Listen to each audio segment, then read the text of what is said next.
How y'all doing?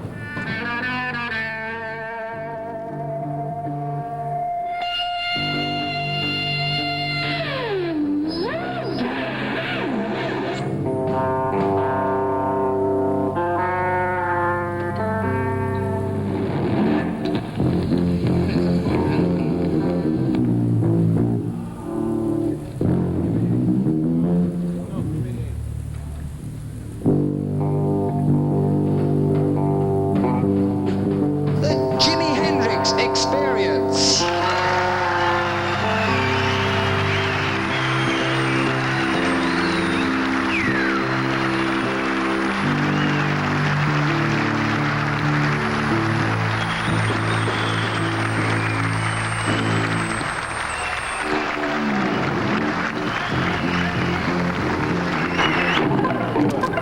I'd like to dedicate this show to the American Deserters Society.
Gun in your hand.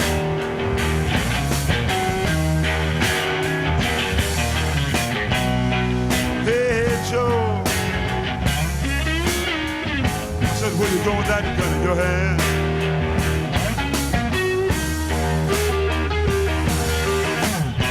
I'm going out to shoot my old lady. Oh, I'll probably mess around with the band.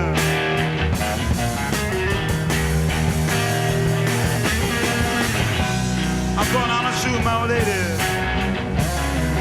No, I'll kind of mess around with another man. No, that ain't too cool, baby. Hey, Joe. I heard you shot your lady down. You shot down the ground.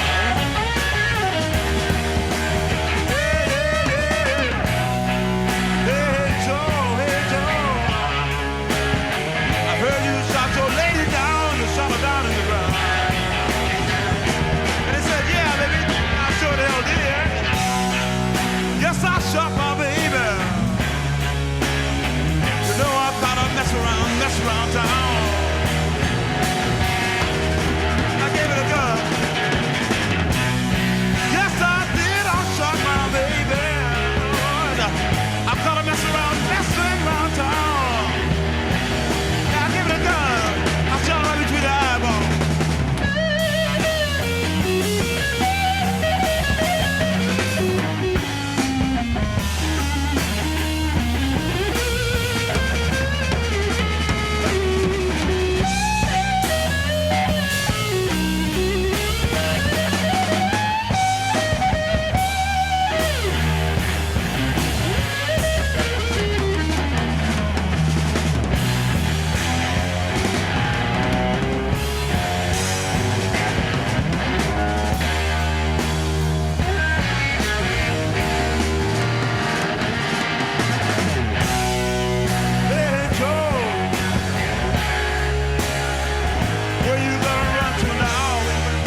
23 Brook Street, London. The first blue plaque in London dedicated to a modern music star can be found here in the middle of the Mayfair district. This is the site of the first floor flat Jimi Hendrix occupied with Kathy Etchingham from late 1968 through 69. It was to be the first blue plaque to be given to either a pop musician or a black person in Britain, and it was to be presented to the public by Pete Townsend, Noel Redding, and Kathy. Noel was later to tell me that he and Jimmy would often spend hours working on new material or ideas on arrangements in that apartment. I also heard later that many musicians would follow Jimmy home there for after-hours acoustic jam sessions, amongst them Roland Kirk, members of Traffic, and many others from the London scene. Jimi Hendrix was born in 1942, November 27th. The name he was given at birth was Johnny Allen Hendrix. Lucille and his father, James Allen Hendrix, later changed it to James Marshall Hendrix. This was during World War II. Al was in the Army at the time. Jimmy was not the only child born to the family. It's been later determined through years of research that he actually had several brothers and a sister, but unfortunately the family wasn't well off, and money was tight, and times were very tough. Several of Jimmy's brothers and sisters were either sent to family homes or to other foster parents, and so it was basically just Jimmy and Leon, his brother, living at home there with the father, James.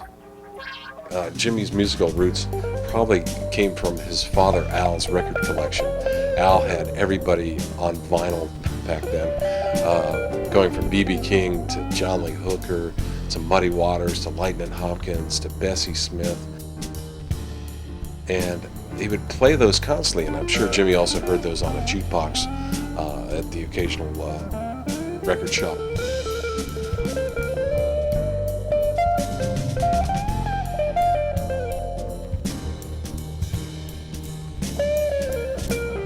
Listening to those and having those ingrained in his brain at the time, he just picked up on that natural rhythm of those blues and rhythm and blues singers.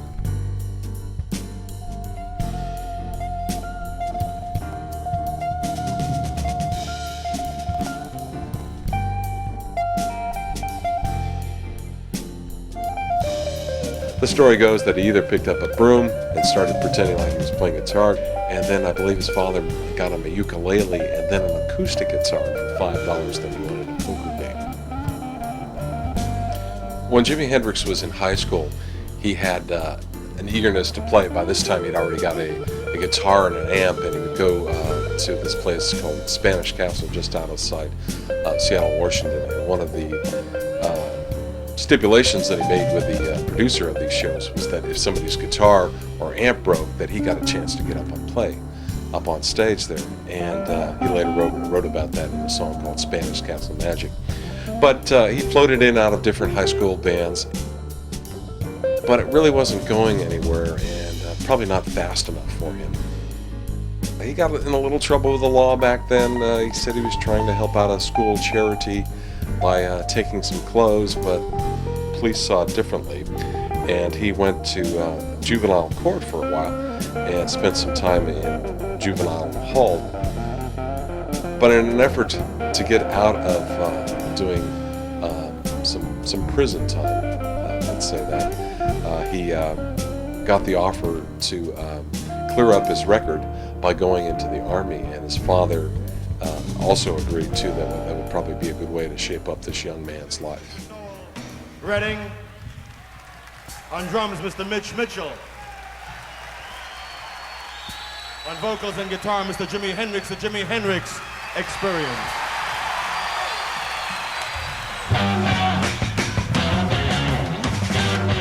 Yeah. Now dig something right here. I'm gonna tell you something first of all.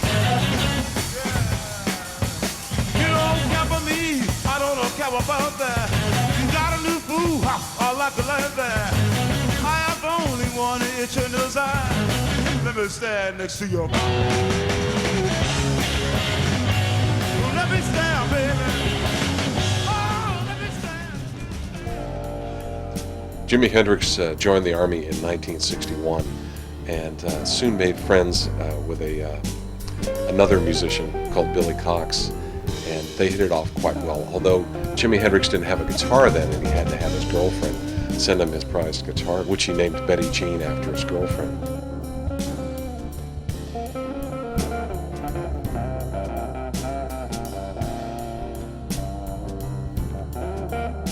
They played in various different bands in the Army and some off-site bands. So they hit it off big, and Billy Cox has said too that he thought that Jimi would have gone on to several other bands, and yes, he did. He hit it off big with the rhythm and blues scene in the Nashville area. This was Jimi Hendrix's probably most misunderstood period. If you listen to the more popular records at the time, the Are You Experiences and the Axis Mulders Loves, you can trace Jimi's rhythm and blues roots from this time period. People like Curtis Mayfield, the Isley Brothers, Little Richard, Ike and Tina Turner, and the list goes on. This was Jimi's internship into the music business.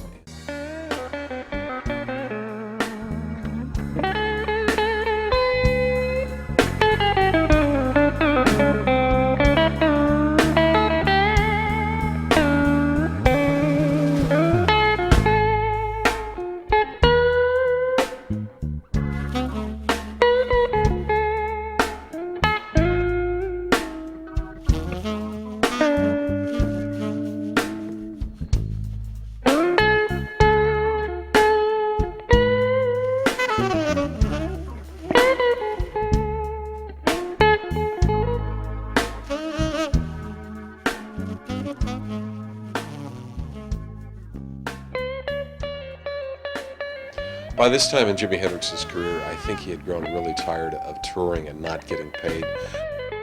Playing with bands like Little Richard, I think he really intentionally missed the tour bust sometimes, and found himself in New York City, living in Harlem there. Broke, his guitars in the pawn shop. He came across a character known as Curtis Knight, and Curtis was happy. It so happens that he was looking for a singer and a guitar player, and got Jimi's guitar out of the pawn shop. Curtis took Jimi down to meet a record producer named Ed Chalpin. Ed had a studio and it was all set up. Jimi had his guitar out of the pawn shop and was eager to play, so they just set up a series of gigs in some of the local discotheques, and they also began some recording. Ed Chalpin, I believe, realized Jimi's true talent and offered him a contract. Unfortunately, Jimi wasn't the best businessman and signed a contract which later came back to bite him for $1. But Jimi had forgotten about it, and from there, Jimi went on to find a little bit better scene of music where he could let his hair grow, and by this time, the music was starting to change. We were starting to hear a little bit more psychedelia in the music, and he started to form his own band called Jimi, James, and the Blue Flames, and they bounced around from clubs from here and there and played with people like John Hammond Jr. and several other rock bands and folk bands at the time. It caught the ear of several other record producers, as you will. It turns out that Chaz Chandler, bass player from the Animals, who was leaving the Animals, decided to go down on the advice of Keith Richards' girlfriend to check out a place called the Cafe Wall, and heard an incredible guitar player, Jimi Hendrix. Jimi Hendrix was very, very special. Andrew had a female friend called Linda Keith, whose father was a broadcaster on BBC called Brian Keith. And we were all in New York, and Linda said, "Come to this club tonight. I want to show you an absolute sensation." And Andrew was absolutely off his face. And Jimi Hendrix came on and played what I would say was one of the greatest sets I've ever seen in my life. Absolutely phenomenal. All the hits were in the act, the guitar behind his head, the Light of Fuel, everything was in there. And I said to Andrew, we've got to sign him. And he said, can't sign him. This was his big mistake. Can't sign him, he said, because guitarists will never be that focal point. I said, I think you're wrong. A couple of months later, we get a call from Eric Clapton, and he says, you've got to come to UCL tonight. We've got a great guest artist. So fine, we went. And Eric does this thing in the middle of their set, saying about how great this next guy is, and out comes Jimi Hendrix, who plays the same set. Absolutely magnificent. I can't find, it was real rock and roll. And I said to Andrew, we should have signed him. He said, I've never seen him before in my life. We didn't rehearse that much, or we never rehearsed actually. And we'd say, well, it's in so-and-so key, and we'd play it, which we did. They went out on the English circuit, and fairly soon people like Eric Clapton, Jeff Beck and various other English guitarists enthused about Jimi Hendrix's ability. Tell me, Jimmy, why do you play guitar with your teeth? Well, actually, I really don't play with my teeth. I play it with my ears there. Hey, Jimmy, what do you think of American Cops? American Cops, oh man, it's really great, man. They got some groovy uniforms, stripes down their pants, clubs in their pockets. Wow, about a sight. Guns. Tell me, Jimmy, do you smoke? No. Hey, Jimmy, why do you wear your hair like that? Yeah, well, these hair strands here, each one stands for a vibration, and they're all supposed to be good. But, oh, there goes a strand there. Chas Chandler produced a few early singles for him, such as Hey Joe, Purple Haze, The Wind Cries Mary, and these were all massive hits because Jimi Hendrix was able to perform them so dramatically that they were almost bound to succeed. When Jimi Hendrix and the Jimi Hendrix Experience were beginning, they also had to start out with some of the other acts that were well known at the time and were coming along in the music charts in Britain. And some of those people were like Engelbert Humperdinck, Cat Stevens, the Walker Brothers. In fact, he was on tour with them. But to set the Jimi Hendrix Experience apart from that, they had to come up with an idea. And I believe it was one of Jimmy's road managers that got the idea of setting his guitar on fire, of all things, during the playing of the song Fire. And somebody snuck a can of lighter fluid to Jimmy and said, do this and do that. Set the guitar on fire. He smashed it up, threw it out into the audience there, and they quickly left the stage. And it's history after that.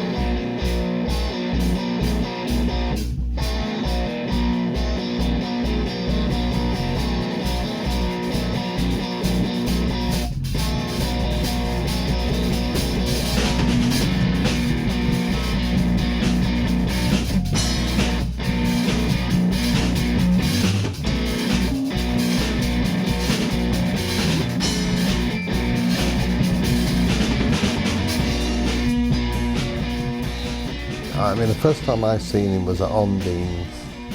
It was down by the 59th Street Bridge in New York in 1967. I went there with Eric Burden, and I believe Chas Chandler brought him over that year, and then I seen him at their first showcase, which was some club in Shepherd's Market in Mayfair, when they had Noel Redding and Mitch Mitchell. Then he did the Seville Theatre was going in those days, which Brian Epstein owned or bought, and I seen him at the Seville Theatre, and that was a great stage for him. I mean, that was when I really seen how great he was. Yeah, I think he was very different to any other guitarist. I think not only was he great, he was different. There was no one else like Hendrix. 1967, Hey Joe had began to go way up the charts there, which was followed by this very strange song called Purple Haze. A lot of people think Purple Haze is written about some strange acid trip that Jimmy had, when actually it goes back to some of Jimi Hendrix's science fiction roots. It's actually about a novel about a strange world and this purple mist and everything like that.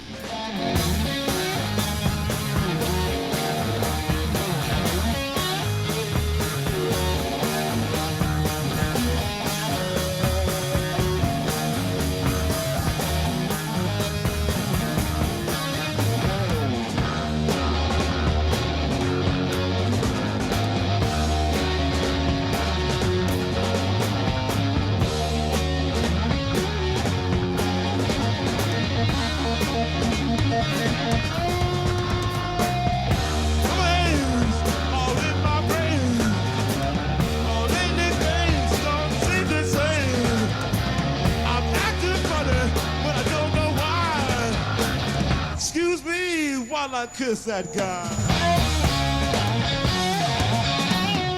Put my hands all around. Don't know if I'm coming up or down. Am I happy or in misery? Whatever it is, that girl put a spell on me. Help me, baby. Help me, baby.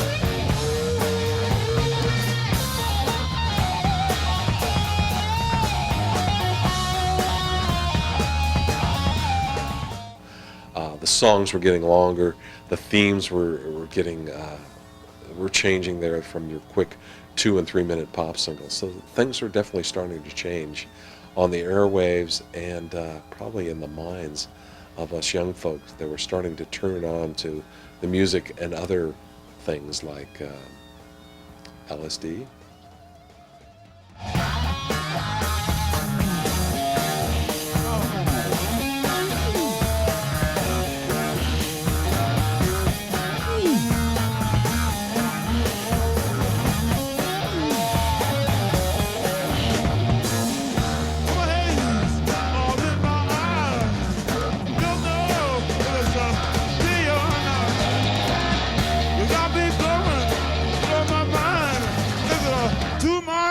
Or just the end of time.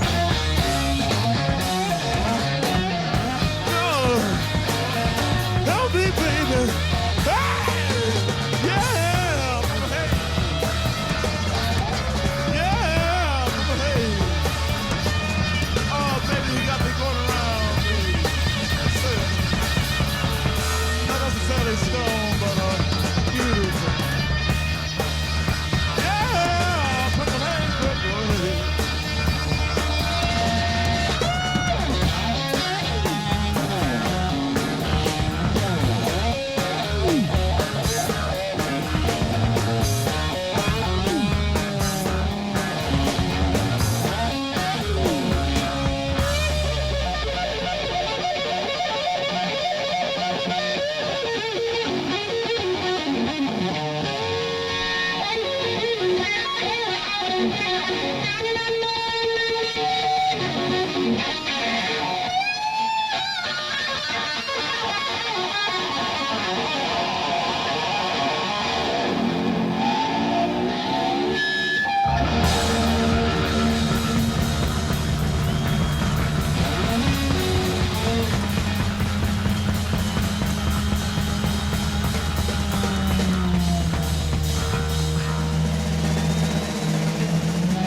Thank you, and good night and peace. Peace to you, and happiness. Thank you. Hendrix and his group, The Experience, kept hitting these songs that became very successful. And at the time there wasn't the pop festivals that were as we know them now. And a couple of creative geniuses got together the idea of forming the Monterey Pop Festival in 1967.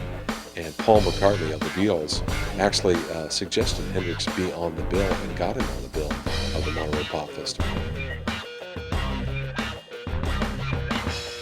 After blowing away the press and the public with his stage performance at the Monterey Pop Festival, Michael Jeffrey gets the bright idea to put Hendrix on tour with the Monkees. And if you recall, the Monkees at the time were a big hit on American TV. They had a weekly television show playing their bubblegum pop music songs for everyone to enjoy the teeny bopper crowd, that is.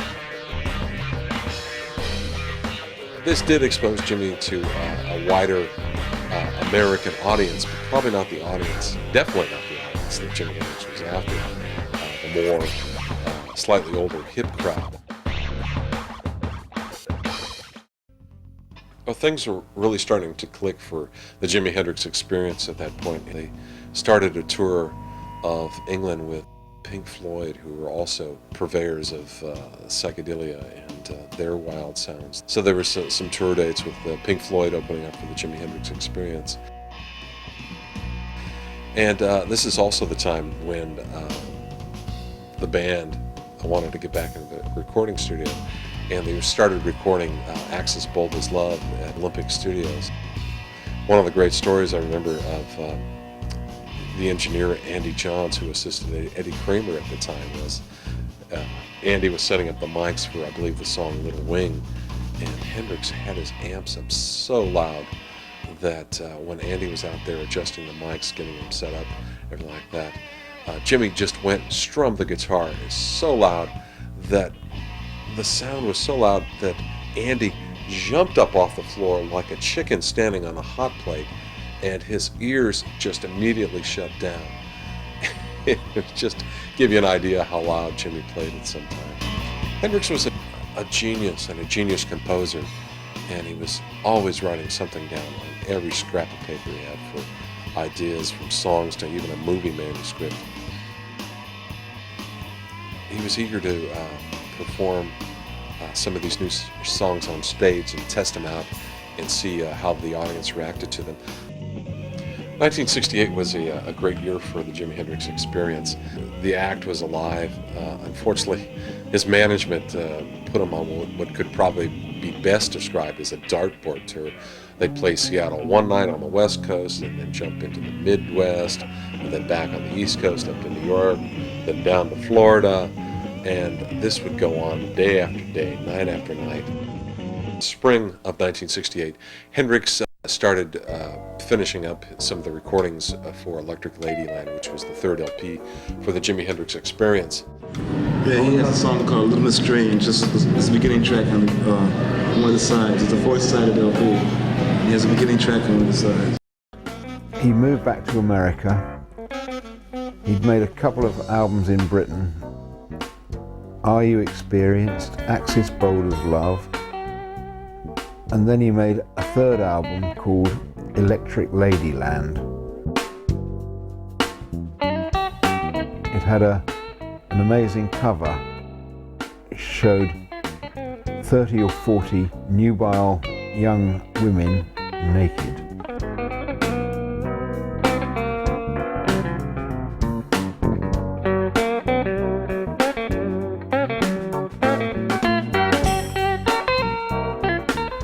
And this, of course, caused a bit of a sensation.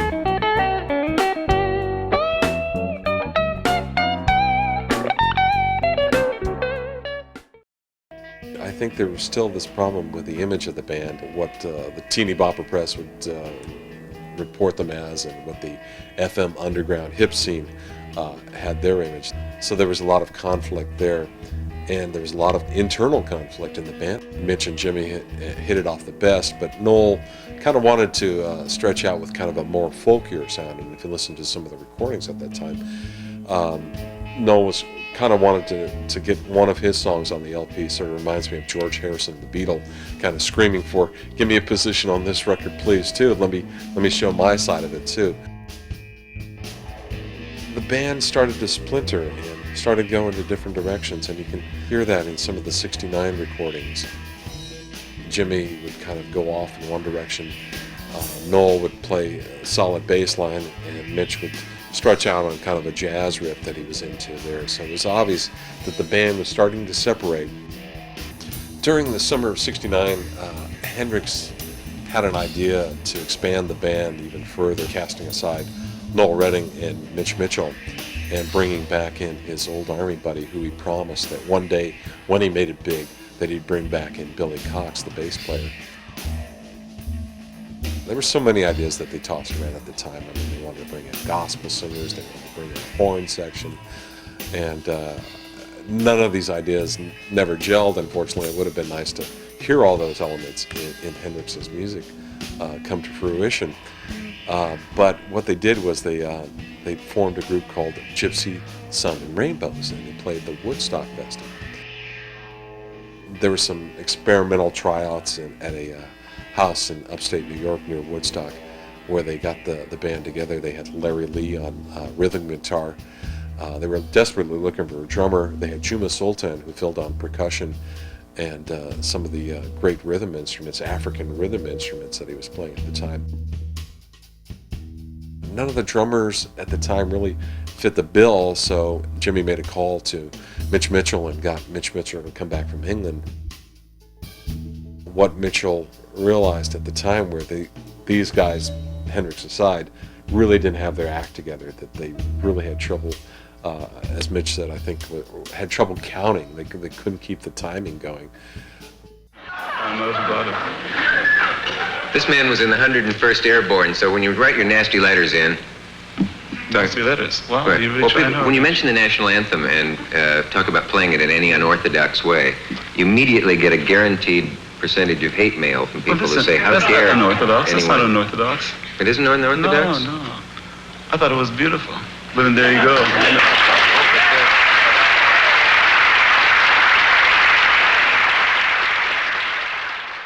It was July of 1970, and Hendrix was starting to mature. And if you look at the films and the photos of 1970 versus 1967, granted it's only a small, short 3-year period there, but here's a guitar player that has really been around the world, experienced a lot, and is starting to become a well-respected guitar player. And you can hear it in his playing, in his stage presence, that still he's only 26 years old, and he's just gathered this amount of respect and knowledge of the guitar playing, and you can see that in some of the films there, like Atlanta Pop Festival in 1970 there.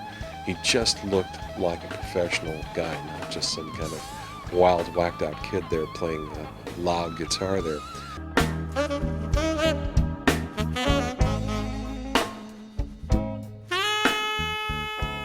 After his time off in Maui there and relaxing for a couple of weeks, and Warner Brothers was getting excited for Hendrix to complete this final double LP, First Ray of the New Rising Sun there. So Jimmy got back into his recording studio and started finishing up some of the tracks there that were starting to gel.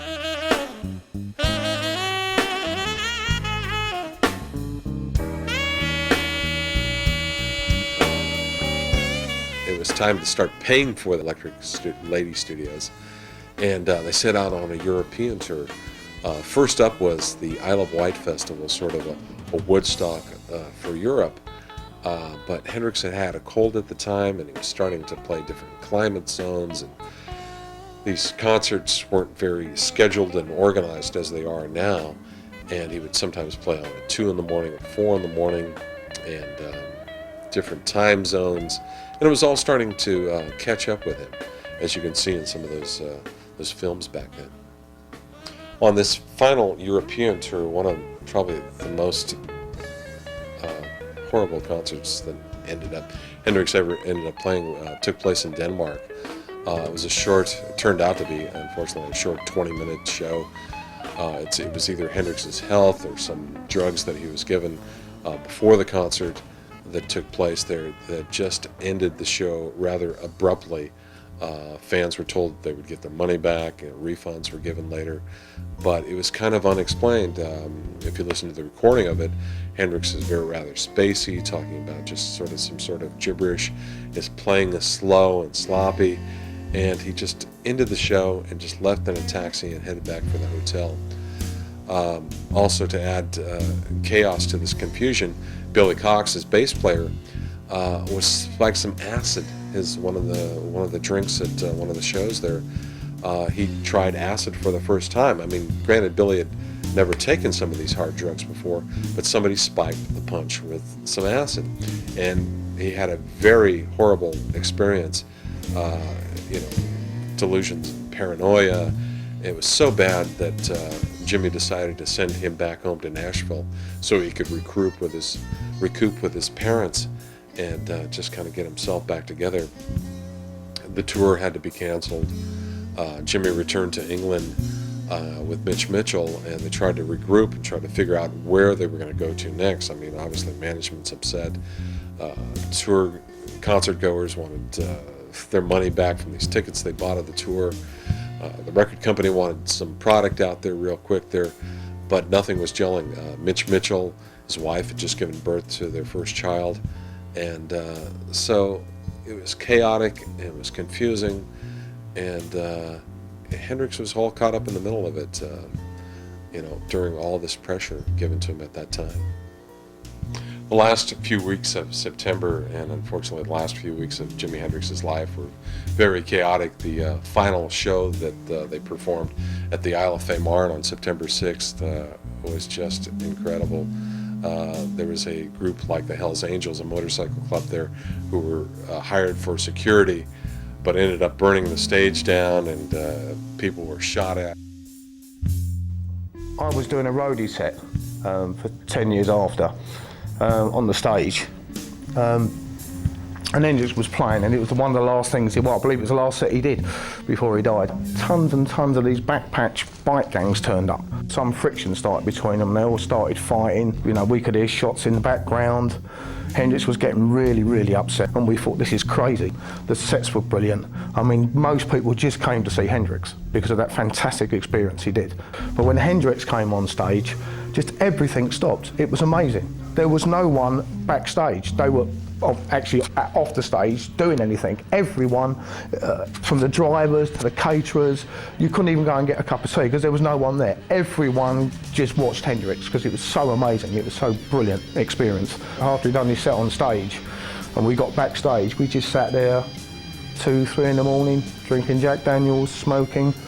There's a load of girls there. They were there's girls unconscious on the floor. There was people just floating about. But he was so laid back about it, His music still now influences people today, and people are still, there are new bands coming out, and they're still trying to copy Hendrix. But in these final few days of Jimi Hendrix's life, he spent with a young lady who was only 24 at the time, Monica Damon. He had met her the following year in England, and spent just only a few days with her, but she had grand illusions of becoming the next Jimi Hendrix girlfriend, hopefully wife, and spent some time with him. But Hendrix, I don't know, I just saw her as a temporary girlfriend. She wanted to come to this party that Jimi was going to the night before. He went back to New York to finish up some of the final recordings on the first ray of the New Rising Sun. Purposely didn't invite Monica to come, but returned to her flat where one of his favorite guitars was, this beautiful black and white Stratocaster, Black Beauty, and he spent the final night with Monica Damon. Monica, who had experienced an ice skating accident, she was an ice skating champion in Germany, retired, had some pills for pain, Vesprax, and she left these around, and Jimi wanted to catch up on some sleep before he headed back to New York. We'll never know exactly what happened in those final few hours of Jimi Hendrix's life. Some of the research that's been done on those final few hours kind of point to a young lady, Monica Damon, just unexperienced on how to handle the situation. Hendrix had gotten sick in his sleep, vomited, was still breathing, but instead of calling the paramedics right away and trying to find who his doctor was and how to get him involved with this, she called Eric Burdon. Eric Burdon was asleep at the time. His girlfriend answered the phone, and in a panic, Monica just kind of cut their conversation short. Eric called back and got a hold of Monica and told her to call the paramedics right away, that this was an emergency situation. At that point some of the stories differ. Monica says she called paramedics. Paramedics say that when they arrived at the flat, Hendrix was there by himself. Monica wasn't there. He was covered in a pool of vomit and wine. He'd been dead for possibly over 5 hours. And it's a shame that he had to go like that, and he really didn't have to die. Had Monica been more on the ball on that time and less naive of what to do, I think we'd still have Jimi Hendrix around today. It was very sad. Somehow not unexpected, because he did like his drugs. And I've got to say that it was no great surprise, a tragic loss, but not a huge you know, shock to the world. I think self-indulgence was what killed him. You know, he was a great, great musician. Sometimes it seems sad that we lose a musician like that, but it's actually part of the legend. It's very difficult to predict what might have happened to Jimi Hendrix had he survived. Hendrix's body was flown back to Seattle, Washington, where he was born and raised. It's kind of odd that he had told several people that he'd be going, next time he returned to Seattle, he'd be going back in a pine box in a casket. Unfortunately, he never lived to be 28 and never got a chance to finish some of his ambitions and some of his wild dreams. It just didn't happen. Unfortunately, Hendrix left us too soon, and his legacy still remains, and he's still one of the greatest guitar players of the 20th century, maybe perhaps even the 21st century.